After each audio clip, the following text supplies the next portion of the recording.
we're going to go into a few quickfire questions. Are we on here? Yeah, am I off? Yeah. Okay. 3, 2, 1, action.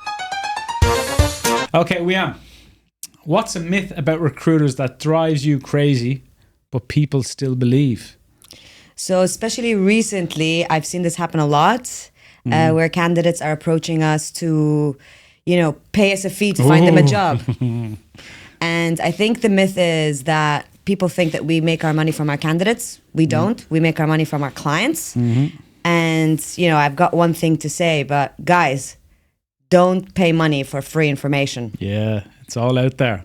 But yeah, we'll be definitely pushing to that because, it has obviously, we're in such a competitive market now where I think people are taking advantage of that with sort of vulnerable candidates in particular. So, yeah, just listen to our podcasts. All the information's there. Listen to all that. But yes, that's good. Good start. Bit saucy. I like that. Set the tone. Bit of spice for 25. And Lewis, so what's the most surprising skill you've seen in a candidate that turned out to be a game changer for them in an interview process? Feedback from a client. Interview prep. Prep. Yeah, interview prep. If you're working with a recruiter especially, as a recruiter, it's our job to prepare you for the interview. And the number of candidates I speak to, and they said, I've never been prepared before by a recruiter. And obviously we know the client, we know certain strategies, ways to answer questions and ask questions to the client. So firstly, interview prep, if you're working with a recruiter, that is our job. And also if you're not working with a recruiter, like basics, who are you meeting, what's their background, just those things are really important, which people neglect, I feel. Yeah, perfect. And then Weam, so what advice would you give to clients, in this part of the world, there is traditionally quite slow interview processes, and now in such a competitive market, what tips for hiring managers would you be giving to try and secure the best talent? Yeah, you said it. Time. I mean, the quicker that you do things, the less likely you lose the candidate. Like I've seen so many clients miss out on really good talent just because of, a week or two extra in the process, and then they start interviewing elsewhere and then they're gone. Yeah. So if you like someone, just go for it. There's no need to, I know that it's always like, maybe I can get a better candidate, maybe I can get this, but if you like someone, just go by your gut and just go for it. The reality is for any hiring manager that, the best candidates will not be exclusively with one agency. The reality is a good candidate we have, I'm sure, our competitors will have the exact same CV and they could be interviewing in multiple processes, which we will have maybe not know where they're at in other processes. So yeah, just you see something good, go for it. And nobody's going to be 100%. Yeah. You need to get 60, 70% there, and then the rest they'll learn, because if they don't have anything to learn, then why would they take the job? Yeah, well, look at you. Yeah, I started from zero. Rags to riches story I didn't even have 50%. I had 0%. You took a huge risk. That's a big risk. Yeah, you were a big risk. I don't think clients should take that much big of a risk, don't. But Market's changed a few years ago. Ignorance is you bliss. now, I'm not sure you'd get that job. No. And then to close off our quickfire then, so with Lewis then. So what candidates need to know about working with a recruiter? So again, because there's so many new talents maybe coming into the region that maybe has a different experience with recruiters, like what is your, how would you define the agency scene in Dubai or UAE? Yeah, kind of building on Weam's point, we are employed by the client. The client often gives us the brief. We can advise, but we often are provided the brief and we need to find the person. We're not paid by the candidate. We're not working for the candidate. We're working for the client. Yes, we have advice that we can provide, but often the client is deciding based on what salary they want to pay, what industry they're looking for someone's background. We're not making it purposely difficult, and with so many candidates in the market, we're flooded, right? So there's so many options. So the client really does have the control.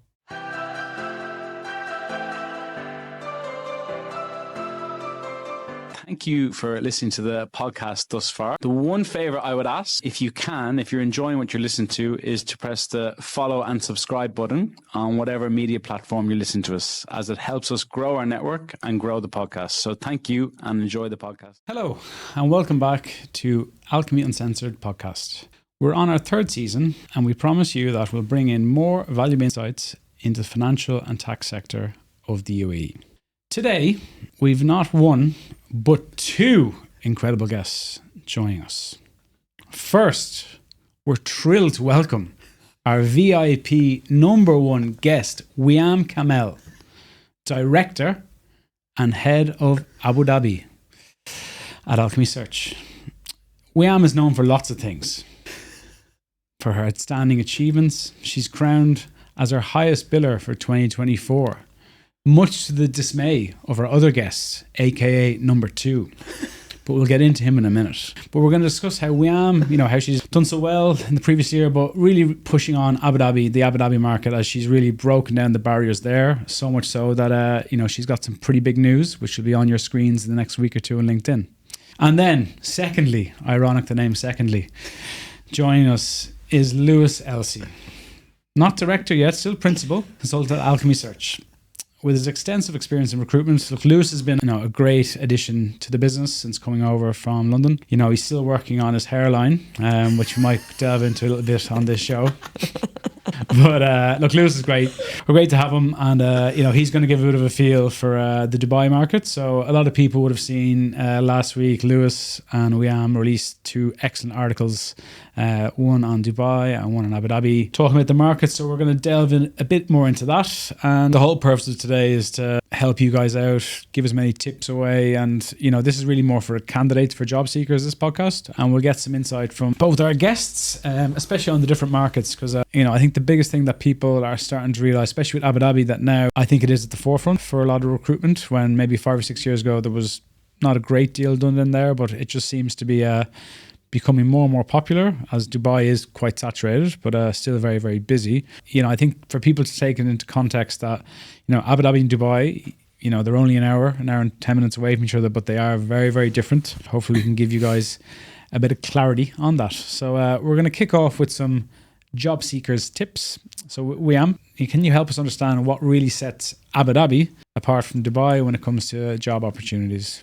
Yeah, some people like Lewis would say that Abu Dhabi is easier, but I think it's a balance. Like, it's a bit different. But one thing for sure, if you're good, you'll probably end up with a few offers in Abu Dhabi because there's just lack of talent. I think that's the biggest difference, that Dubai has so many candidates, whereas in Abu Dhabi, you don't have as many candidates interviewing for jobs. So most likely you will end up with an offer at the end of the process.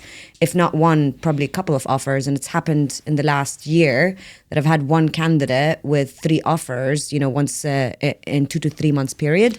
So I think that is the biggest difference. I think the job hunt there, if you're good, obviously, and if you pass, if you're good, you can be very good, I think, is probably the best way. And for listeners outside the region, if you think of, to use England as an example, London is the mecca for talent. The best talent in UK will always go down to London, and Dubai is probably similar to that, while, Abu Dhabi might be somewhere similar to, I don't know. Be careful what you say. I'm thinking of the city you're going to choose. It's actually changing though. Yeah. Manchester or something like that. Like it's just that the talent isn't, the volume isn't there. Yeah. And it's not to say that I'm sure the talent in Abu Dhabi is just as good as Dubai in certain positions, definitely. But the reality is the queue you're queuing up for is not as big. Yeah, exactly. So you can get spotted a lot easier, in my opinion. So that probably adds to your point. And we've seen last year that you've had, a couple of candidates, one, going through multiple processes at the same time. And it is sort of the best bidder will get the best talent. Exactly. And again, back to our point before, just time. The quickest person, right? The quickest company will probably end up with the candidate. So yeah, I think that's the biggest difference you've seen for us. If you have one really good CV, that they will be high. And the big thing I would say with Abu Dhabi, again, I'm only looking over you guys, how you're getting on the year, but Abu Dhabi seems to be more of a place where there is chance of relocation, the right talent. I think we've had a few places this year that have been relocated, or which probably wouldn't happen in Dubai because, as I said, we're flooded with talent there. So again, for listeners that, we get constant messages, people trying to relocate here without a job. Abu Dhabi, in my opinion, for finance people, is probably more of a chance, no guarantee. But for Dubai, unless you're incredibly niche position, which might even have, it's just a lot trickier, isn't it? Yeah. And Lewis, anything to add on that from your side with Dubai? No, I think you're right in what you're saying. We are definitely seeing more of a shift. I mean, even off the back of your article, the last week or so, I've had a lot of people message me saying, I'm now considering Abu Dhabi. I definitely saw a shift last year with a lot of senior candidates who were maybe originally only focused on Dubai, and they were in a quandary saying, well, I can't get a job in Dubai, or it's not paying the money. I don't want to return to the home country, so I'd rather go up the road for an hour. Right, it's an hour up the road and then relocate. And what people need to understand as well, and this is, again, for people outside the region and even people working in Dubai, is that if you get an offer in Abu Dhabi, there's a housing allowance. And if you're not living in Abu Dhabi or if you don't have a property in Abu Dhabi, you will not be eligible for that allowance as well. In some companies. Yeah, in some companies. But also schooling. Yeah, schooling as well. So these are the things which, again, for more of our senior candidates that are now open to Abu Dhabi, like you need to factor in these things, because especially if you have 2 or 3 kids, it can be a very big decision to, move them aside as well. So I think if you are approached by a company, as Weam just said, there are certain companies have different ways of allocating it, but you don't want to get to the whole way to the end of a process, get an offer, and then be told, oh, well, if you want this couple 100K housing, you need to have some PO box or whatever in Abu Dhabi. So little things like that. And people that would consider being in Abu Dhabi, they get the priority. Yeah. Over someone that would be commuting every single day. That's what I've seen from clients. You could have a further edge. So if you're good and want to be based in Abu Dhabi, you've got a huge advantage over other candidates that would do the commute. Yeah. And then one thing we're so big at pushing here is networking. Personal branding, that seems to be the new buzzword on LinkedIn. I think every second person's all about building your brand, and we are too. But, we've definitely seen certain candidates really elevating their visibility in the market. But, just to get your advice on the power of networking, personal branding, because to be fair, you 2 guys are probably our 2 best people within the business from that. And so, how have you found it? Yeah, I think a wise man once said, if you're not visible, you're invisible. The famous saying. Famous saying. Yeah, I agree. Personal branding is huge. I think firstly, and it sounds basic, you need to be on LinkedIn, and the LinkedIn needs to be up to date. And I know it sounds obvious, but the number of candidates I speak to that they don't even have an up-to-date LinkedIn, or when they're not even active on there, whether it's updating the jobs, whether it's connecting with people within your field, that's the first thing that you need to do before anything. Yeah. I think the personal branding term is getting thrown around so much now, and I personally don't think you need to be posting on LinkedIn if you don't feel comfortable, because I feel now some people are doing it and they're just posting for the sake of posting. Well, there's a lot of AI. It's not authentic. I think the key is, if you're going to be doing personal branding, it needs to be authentic, and you need to understand what you're going to talk about. You need to be a bit dyslexic like me and have a few mistakes, and you have to edit it after you post it, so then it's authentic. Yeah, you can be like that. If you wrote something by ChatGPT, I would know immediately, because it would have no spelling mistakes. So when I send posts to Connor, I'm thinking, why am I asking him to review it? Because he can't read.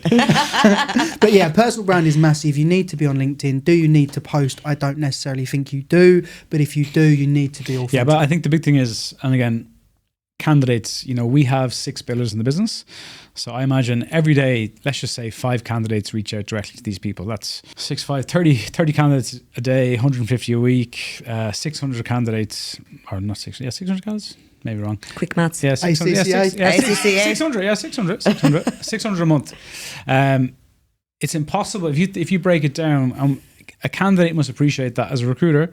Yes, it's great to speak, great to connect, great to understand your situation. But if you don't keep in touch, as far as I'm concerned, you've got a job, or you've had a change of heart. So it is, by the way, just engaging on LinkedIn, giving a like, a comment, whatever you want to call it, or just touching base, seeing what events are coming up. We have a lot of good events coming up. Run Club, hopefully CFO Breakfast, all these good things, which again, it's a touch point for us to stay connected with you. But the big thing I would say is that if we don't hear from you, as far as we're concerned, you've got a job. You're off the market. You're off the market, yeah. I mean, building a relationship, I think that's the core thing. That's the reason why you do the branding. That's why you do the, the networking and all that. It's just an opportunity to build a genuine, actual relationship, because some of the candidates from last year that I've placed in Abu Dhabi, I've met them 4 or 5 years ago. Yeah. And, we were in touch a few times a year. But these are the people that get the first calls, because they've been in touch, and you trust them. And the thing is, if I've also noticed there's a bit more sometimes animosity now towards recruiters, where they must appreciate that we're the middle person. If a client says to us, the candidate must have ABC, not interested in DEF, and unfortunately not every candidate's going to have ABC, and if we say, look, I'm sorry, we're not right, you're not going to be right for this role, it's not our fault. That there is some, a bit more passive aggression from candidates sometimes, and we're only human. We're going to remember those things, and especially with candidates, if it's all about money from the start, I'd just say walk away, because you'll be a nightmare to deal with if you get an offer. So just Exactly. use the head. So I think, Lewis, so interviewing, so for candidates interviewing, what specific skill have you seen that's been a common theme that clients give you feedback from good candidates? Yeah, the preparation. I mean, I send all of the candidates loads of preparation about the client. I use the STAR method. It's very well known, just how to answer questions, even at the senior level, regardless of how senior you are. I mean, some of the senior candidates haven't interviewed for a long time, right? So just because they're senior doesn't mean they know how to attack an interview, right? So preparation, STAR method, research, practice questions, really just understanding who you're meeting. If it's HR, it's going to be more HR related. Yeah. If it's with a CFO, it's going to be more technical. Yeah. Ask the recruiter, what do you know about this person? Are there common interests? All that good stuff. Honesty, I think, as well. Honesty, yeah. Just be honest from the start. If there's something that you don't like or you don't want to do, if you don't want to commute, then just say that. If you don't want to, if the location is too far, or or whatever it is, if there's something that you don't, you're not aligned with, just say it, because there's no point getting into the role just because a lot of people, I feel, go to interviews and then they put this, they put this like, It's a two-way street. they put this like image of themselves or whatever it is because they want to make a good impression. But then at the end of the day, you're also assessing them, and if it's not good for you and it's not right, then it's not right. Yeah. I had a candidate literally last week oversell themselves in an interview about their tax knowledge to a tax expert. And then, unfortunately, because they went down that path, they got quizzed and didn't have the answers. If that wasn't even a conversation, they probably got the job. So don't oversell, and don't just say yes to get yourself in the room, because then further down the line there's you'll be found issue. out. Yeah. And then one thing we've noticed in a very competitive market, that good candidates are usually ending up with more than one offer at once. And this is again, we'll get your guys' thoughts, but this is a big point, I think, for especially candidates fresh off the boat, where you'll have two offers at hand. You want to take a job, you need a job, you're going to take one of the offers, but what advice would you guys give to candidates to think about before taking offers? And I'll give you my thoughts afterwards, but just keen to get Take the money out of the equation, because, okay, obviously if you're going to be interviewing for two roles and they're far apart, then you shouldn't have been interviewing for that first role to begin with, if it's not paying you what you in the ballpark. But let's say if they're in the ballpark, same region, 2-3K in difference, I mean, that I don't think that should be a deal breaker for you as to why you should be taking one role or another. I think everything else should matter. So just take the money out of the equation, because I feel like a lot of people focus so much on what's my salary, what's my salary, and they forget about all these other things. I always say, like, it's so much better to have less money and be happy than to have more money and absolutely miserable. Just do your due diligence. Why are they hiring the role? What's the culture like? As you say, money is very important, but definitely now more and more conversations are around culture. What's the working environment? Who's my line manager? Blah, blah, blah. Hybrid working, all that good stuff. You need to consider that above money, I would say. Especially for the new talent coming in. We've definitely noticed with senior accountants, finance managers coming from other parts of the world where hybrid is a thing, they're declining higher offers for a hybrid offer. If they have one offer of 25k, they'll take the 22k offer because they can have flexible working. And the biggest thing I would say is that working here is very different than other parts of the world, where yes, if you're getting 5k more a month, but how many hours more are you working? So what is your hourly rate? And really, I would drive this home, especially for new people fresh off the boat, is that your first year here, taking work out of the equation is going to be chaotic, getting settled. Especially if you've young family, kids, you don't only work an hour every hour in the sun. And I can't stress this enough, is that because unfortunately labour law is not that strong here, is that if you're not doing the job that maybe is expected of you, and sometimes companies expect way too much from certain people, that you might be looking for another job a lot sooner than you think. And that's just real time stuff, guys. Yeah. So yeah, it's got very serious the last 5-10 minutes. Yeah, I know he's building up for some chaos. Yeah, a bit of chaos here now. So look, expats, relocation tips. Here we go. Here we go. The juicy stuff. Let's get some sound bites here, because we can send this to every single person that says they want to come here. So Lewis, relocation to the UAE without a secured role. Quit your job, throw it all away, take the risk. What's the worst that happens? Done. Worst that happens, you go back home. That's it. Yeah, no, I'm joking. No, this is a serious topic. It's definitely a serious topic because this year, and you two have been here longer than me, but this year there has been such an influx of people, not just from the UK, we're talking everywhere from around the world, quitting their job and moving here without a job. At all levels. And the main question is, should I do this? And unfortunately, it depends. Right? Depends on various factors. Your age, your level of seniority, are you here with family? If you're a young girl or guy in your mid-20s and you've got a few years experience and you're qualified, you've got less to consider responsibility-wise to come over here. Hopefully you've got some cash behind you. I'm advising 3 to 6 months cash saved to just fund your lifestyle because you're not going to get a job in the first few weeks. I think it takes 3 to 6 months personally. So if you're in your 20s and you can do it and you want to take the risk, it's going to be a different answer than if you're in your 40s, you've got a couple of kids, you're looking for an FD CFO role, you've got a lot to lose because you need to fund the school and everything associated. Yeah, I think, look, if you're a single young fella or a girl, no brainer to give it a chance if you think you can.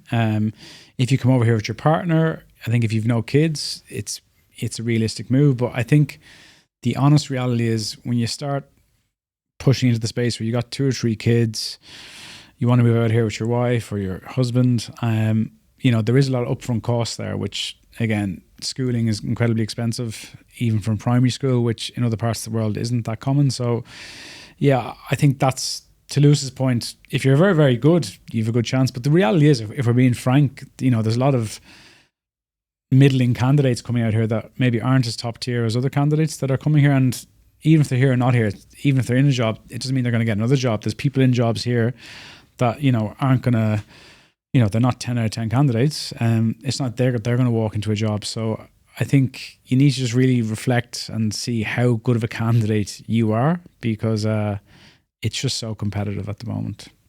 Yeah, I think it's the cost that people don't realise. I met a guy last week, CFO, 2 kids, moved here with his wife, and he's saying it's costing him 10,000 euros maybe a month, maybe 15 just to be here, right? Yeah. So over 6 months, if you're willing to sink that money and still have no guarantee that you're going to get a job, that's your own choice.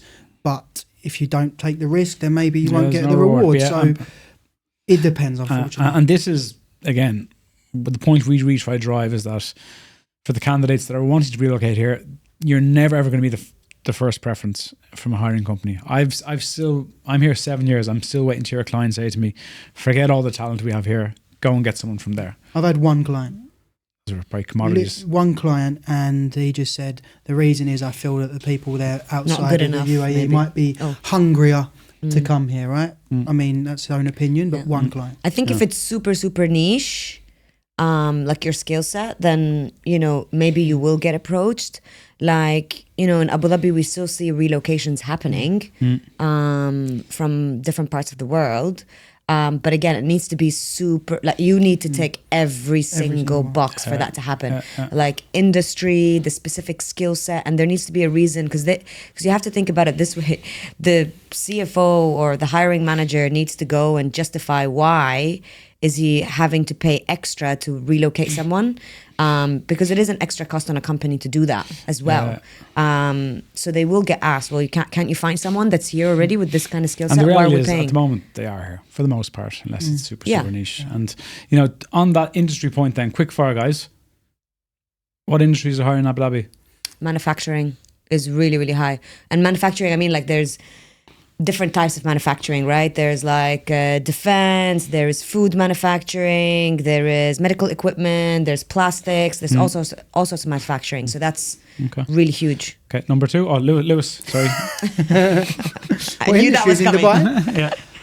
Across all spectrum, really, I would say maybe some of the MNCs seem to be constantly restructuring, and it's hard to break into an MNC if you're not in an MNC. They've got so much talent. Maybe the non-MNC route, the lesser-known brands, it's maybe easier to break into. But I would say everyone's hiring. And then on that MNC, what people need to realise is that, because of course everyone's like, oh, I want to come to Dubai and get a job in an MNC. I was like, great, but the reality is, an MNC will need to put up a post for the job in their intranet that goes around, because they're multi-global National company or whatever, multinational MNC, that they don't need to hire someone in from outside. They can just get someone to transfer. At the end of the day, a company's always going to trust someone that they He's know already been there. has already been there. Ecosystem, yeah. And So, Dubai is quite For the popular, people isn't it? coming in saying, get me that job, I was like, good luck. You might get it somewhere else, but not here. So, again, that's just real-time facts there, lads. So, And by the way, like, I feel like there's also a misconception this is for people outside the UAE, that they think that the talent in the UAE is not good. It's actually quite good. Like, there's a lot of really good people out here, right? That's already on the ground.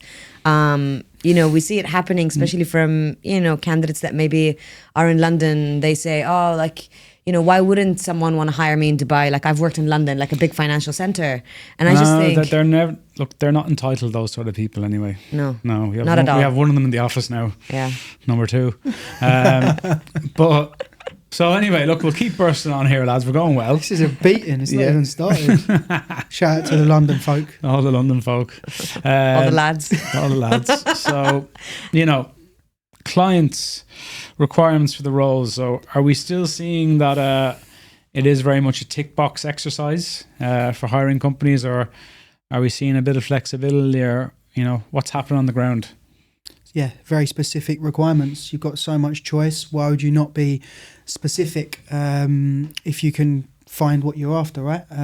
Sometimes if HR involved at the initial stage, I see sometimes it's a bit more of a tick box to get the candidate through the first stage, and then from there the line manager gets involved. But yeah, clients are very specific. You see it all the time. Industries, number of years experience, salary banding, all that good stuff is definitely and again, the reason why, again, for the listeners, that hiring companies can do this is that this is not a candidate short market, okay? If this was a very candidate short market, which probably is a bit more like for tax, because there's not a volume of candidates where they just have to say, look, okay, I'll take what you have. But the reality is here, they can be quite picky. Well, they are being very, very picky. And sometimes that's good, sometimes that's wrong. Because again, a good point people always make to me is that maybe it's good to have someone with a different set of eyes and views looking at numbers and how things are done. So, but again, I'm merely just a pen pusher. They pay the bills, so... Yeah, in Abu Dhabi, they're very picky. Yeah. So in terms of industry, very picky. General everything. Yeah, I think industry and obviously the role as well. But then once you get that match, it's done. But then you need that match. And, project finance needs to be someone that's done project finance. Like, if it's going to be someone that has worked in group consolidation, like they need to have done that, right? So it cannot just be an accountant that's going to come into the role, and like trial and error. Yeah. You need to hit the ground running. Come right in away. and hit the ground running. Yeah. Right? Most roles, they want you to have already done it, and you're going to go in and hit the ground running. Yeah. And I always say, yes, the industry thing is annoying, but on the other hand, why don't you double down? If you are a manufacturing person or an FMCG person or whatever industry, acknowledge that that's the market dynamic at the moment. Double down and focus on similar businesses. Stop trying to fight it. Yes, there are examples where you can change industry, but majority you can't. So just accept that. Yeah, and again, another point that listeners outside the region is that the teams are so lean here that in other parts of the world, finance functions are usually can be quite big. You'll have a dedicated controllership desk, then you'll have a dedicated FP&A desk, which will have 5 or 6 people maybe on each desk. Over here, for the most part, I would say 70%, 80% of companies are just CFO, FD, FC, FM, or whatever. And, the FP&A bit is done by the FC. So it is more hybrid. So that's why if you can have that skill set where you can say, look, actually, I'm a bit of an all-rounder, as opposed to saying, I just want to be an FP&A manager. That's the only role I'm interested in. It's like, well, you're probably going to struggle unless you work with a big family group or maybe a big, MNC. But again, the MNCs don't have massive finance functions here because from a cost perspective. It probably needs to be a local business. Yeah, it will be. It will be a local business because, again, for those big global companies is that why would you have your big, massive finance function? Dubai went, you could have it in Egypt, you could have it in India for a lot less cost. And there's obviously good talent there as well. Look at the amount of Indian CFOs we have here and Egyptian. So, so guys, look, we're gonna wrap this up here with a few Q&A questions. Are you ready? Let's go. Are you ready? This is not on the script now, is it? No, this is off the cuff. Okay. I'm concerned. I'm worried as well. Yeah, you ladies first. No. You're going to put me on the spot here. No. No. So, CV formatting, preferences. Please, no graphs. No graphs? No graphs on your Quick CV. answer, okay, Lewis? Don't overthink it. Yeah. And don't try and put your whole life story on the CV. I've seen a 30-page CV. Two, three pages. Enough. Show me the company, and one little secret little tip I'm going to give away for the listeners is just personal preference.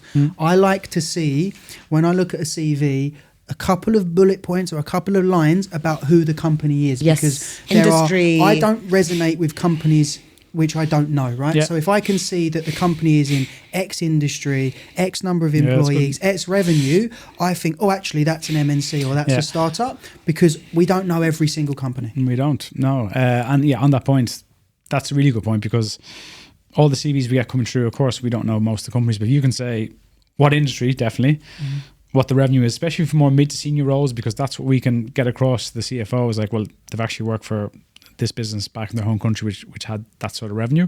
That's actually surprisingly a good point there. I'm going to use that as a LinkedIn post, so don't take that one. Yeah. Secret.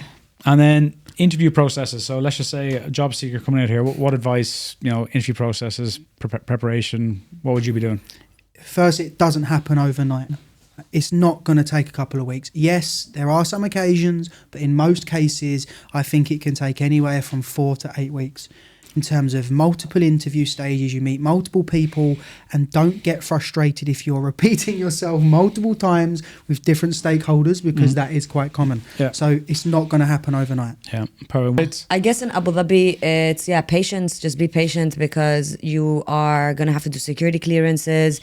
You have to do 8 rounds. You have to do, if you're serious about moving to Abu Dhabi, And one thing I would say is, and this is me dishing on Abu Dhabi, don't be surprised if something gets changed last minute. Yeah. In Abu Dhabi, there's a bit of a tendency where I've had a few heart attacks in the last They could week. be changed in the last 10 minutes, and it's not. He actually doesn't know about my It's heart not attacks, done by the way. So until I'm it's done. surprised that he's actually mentioning this. So it's not done until it's done. No, it's not done until you're sat there. But it's even, and again, this is for people coming into the region. If someone rocks up 5 minutes late to your call or your interview, don't take it bad. Don't let it off put you. It is quite common here that punctuality especially in Abu Dhabi, because things get cancelled last minute. Companies merge overnight, and then the next morning, you'll find yourself completely reporting to a different holding, right, or a different. So, and that's fine. Like, you just need to adapt to that and be aware of that and not get frustrated. But interview processes are very long, and things can get pulled last minute. And the security clearances, all that good stuff. So and you never know. You never know what's the answer Until your there. bum is in that seat, It's not done. Yeah. And then salaries and packages. Let's just say, because again, this part of the world is quite unique, and how salaries are given, all the things split out, the other benefits on top of it. So, if I'm speaking to a recruiter today about a job, they say to me the budget is this, then what questions should I be asking to get a proper feel for the whole package? In general, salaries are definitely under the microscope. You're not always getting the same benefits as you did previously. Schooling in Dubai isn't a guarantee. Bonus is discretionary. You're going to get your basic salary, the housing and transport allowance, which all combines into the monthly salary. And even on the bonus point is understanding when is the bonus paid, because you might get an offer, and then because you're not within the company 6 months, you'll have to wait maybe 18 months. So what's the bonus made up of? What's it previously paid out? When's it paid? These are all questions you want to know. And yes, there's no tax, but if you're outside the region, you're not going to come over here and get a 50% uplift on what you're earning back home. It just doesn't happen. And like we already discussed, if you're already relocating, you're already at a disadvantage when you've got someone already based here. So you need to be flexible on your salary. You're not going to be a millionaire overnight, unfortunately. If you're an expat package, that's kind of it's a different type of let's say, I've spoken to a lot of people from MNCs that whenever they move out here, they're on an expat package. So that's like a basic, and then housing, and then schooling. If you're on a local UAE package, that's an all-in package that you get, that's already split. Like, percentage wise, but you'll get the whole monthly salary. Yeah. And then in Abu Dhabi particularly, you get the schooling on top and the bonus on top and all those other things, flights, all that kind of stuff. But, don't expect housing to be paid separately, for example, than the actual. It's not an outpost. You're not being sent to Blackpool or Hull. Or in an oil rig somewhere. Or Roscommon for our Irish listeners. You're not being sent to these sort of places. Yeah. This is, people are here now. So, yeah. So I guess to nearly close here, the big point we're seeing at the moment is traffic. The government are now trying to push more hybrid working, remote working, which was something definitely, UE around COVID, post-COVID was definitely not a hybrid or remote working sort of a country. But, are you guys seeing more companies shifting? I don't think it's ever going to be fully remote, and I think fully remote is a complete waste of time. But careful now, people are going to come after you. I don't care what they come after me, find me. But what's the point? LinkedIn, he's got 2,000 messages. But explain to me, what would be the point of having a fully remote person in UAE? Yeah, They you'd just have the them person anywhere in a lot cheaper Yeah, destinations you'd have them and anywhere. jobs. So don't come to us with such nonsense. In Abu Dhabi, I feel like you could get one day, which is Friday. That's the day that it's either you get that or you get nothing. So you either have to be in the office every single day and that's it. Because like you said, otherwise they'll just why do they have to pay someone in Abu Dhabi, such 2 times the salary, and you could just have them somewhere else. The reality is there's a lot of countries around here with a lot of great talent, which comes into this country, that if you went to their countries to do the exact same job, it would be a lot cheaper. Yeah. So again. So best case scenario in Abu Dhabi, one day, which is a Friday. And that's just probably 10-20% of businesses. The rest all require you to be there. Look, the thing is for people to realise, Abu Dhabi will get you with the golden handcuffs because the packages usually are stronger there. And it makes sense. If I was a family-run business, if I was the family, why would I pay this guy so much money, or a female? I want to see them. And that's just the culture. I think eventually, as it gets a bit more competitive down there may have to be a bit more flexibility. But in Dubai, I think it's definitely becoming more and more. Especially if you're new in the role. It's if you're new in the role, you should be spending the 6-12 months building trust. And then if you build proper trust, I think maybe that's a conversation. It just really frustrates me whenever it's at the very start, it's oh, can I get hybrid work right away? Yeah. And it's who would trying to run before you can walk, Weam. Build the trust. Look at us now. Look at us now. I never come to the office. We work 100% remote at the moment, don't we? You just said, come at me. We haven't even got an office at the minute. Yeah, but that's my fault. That's bad management. Come work for Alchemy. We've got 2 days in the office only. We don't even come. And then, nice guys, good chat. But let's finish in this one. Last question. What's the one piece of advice or final message you'd like to share with our listeners? Be consistent in your job search and be patient. So when you're looking for a job, and I know it's very difficult if you're in a job and you're very busy, but going on LinkedIn, applying for a couple of jobs, then not doing anything for a couple of weeks is not going to cut it. Yeah. It's a constant, it's almost a job in itself, right? And that's the reality. You need to be working on this day in, day out. I would always say, and this is the advice I give to people, is look at how much time you've got and say to yourself, I'm going to set some personal KPIs on my job search. I'm going to apply to X amount of jobs a week, or have looking for a job is a job. Yeah, one networking event a month I'm going to go to. I'm going to meet 5 new people over a 5-week period. Whatever, just be consistent in your job search and hopefully the results will come. Yeah, and just remember, there is no magic pill. Oh, yeah. No magic pill. No magic pill. Is that planned? No. Oh, right, just came up. There's no magic pill. You just got to do it. Yeah, looking for a job is a full-time job. Yeah. You just need to control what you can, keep going after it, be consistent. And there's no magic pill. There's no one single thing that you could do that will land you a job tomorrow. It doesn't work like that. That's not life. And read our content, because we talk straight facts. Yeah, real-time and facts. Hopefully, yes, there is some potential negativity within the content in the article, but hopefully you're going to take it on board and actually action what we suggest. I guess right? This podcast is free. Yeah, look, there's a lot of fairies out there at the moment that are, you know, telling stuff, making, you know, magic dust. I think people are going to find jobs out of nowhere. Look, the reality is CVs, all that stuff. We've got people job offers without even sharing their CV. Yeah. Or even formatting their CV. WhatsApp. We've just Over said, WhatsApp. meet the person, get the job done. So don't read too much into all this nonsense with you need this and that. Just take everything in, go for it. And look, hopefully we'll place you. That'd be good for us. But if we don't, hopefully we can help you along the way. So, quick recap. We'd like to, a big thank you to our amazing guests today, number 1 and number 2. Great to have you. It'll be interesting to see who is number 1 and number 2 next year. Well done this year. You did well, to be fair. From understanding the differences last between year. Abu Dhabi and Dubai job markets to offering practical advice on standing out in a competitive market. This episode covers it all. We also explored the importance of networking, acing interviews, making key decisions when juggling recruitment review. So that's it, guys. Tiffany, I'm not going to read the thing anymore. It's done. Over and out. Thank you. Tune in next week to the next one. Bosh! Beige.